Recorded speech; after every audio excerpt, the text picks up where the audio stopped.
When I started to play basketball, I started playing in 7th grade, so I was probably around, what was that, like 13 years old. And before that, I played football, and I would play basketball here and there, but I started getting serious and start playing it organized in 7th grade. No, I was terrible in 7th grade. I was on the B team. So 7th grade, I stopped playing football, and I dedicated, like I was gonna just start playing basketball, the rest of my career, whenever, life.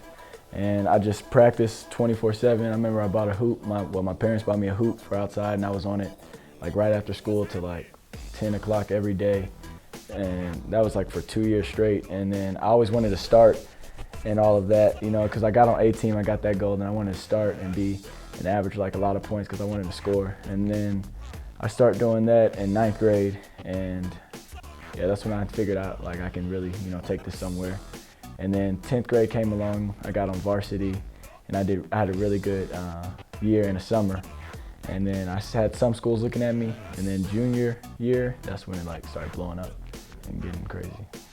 My first Division I offer was Rhode Island, and I got it my sophomore summer.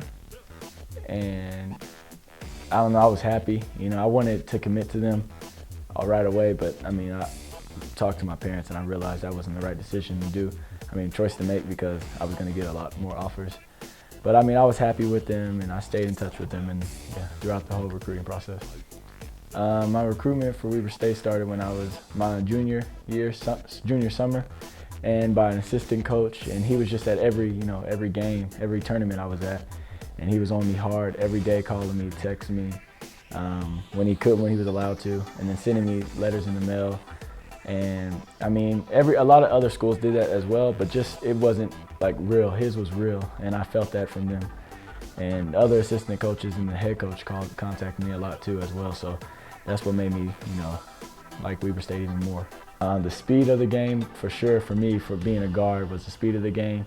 Knowing how to finish faster, because you can get your shots blocked. Like in high school, I could have a slower finish, because I could finish over people. But in college, there's bigger bigs. And just, the speed of the game, getting my layups up quicker, my shot off quicker. And then the air hit me when I came up here too, coming from Texas.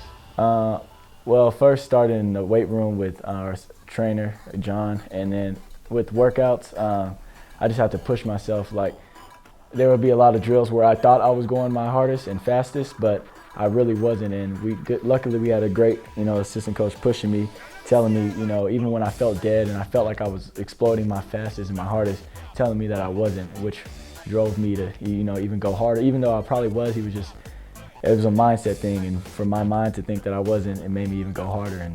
And then it started getting consistent, and then he started telling me to slow down after that because I was going too fast, and then my speed just caught up with me, and then I got quicker and faster.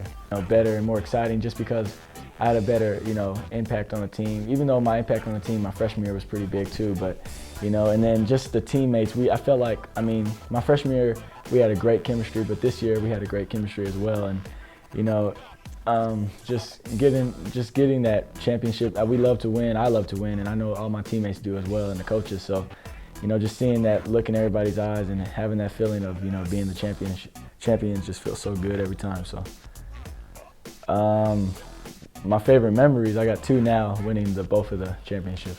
My dream is to, make it to the NBA and, take this into a profession, because I love basketball and I feel like I can, bring my game, get it to that level, and just stick with it, even though there's going to be a lot of, even when I feel like I'm, on top or whatever, there's going to be bad games no matter who you are, and there's going to be good games, and just know that whenever I am going through those bad games, that I'm going to get through it, and it's just, one game or 2 games, whatever it is, and it's always going to be good.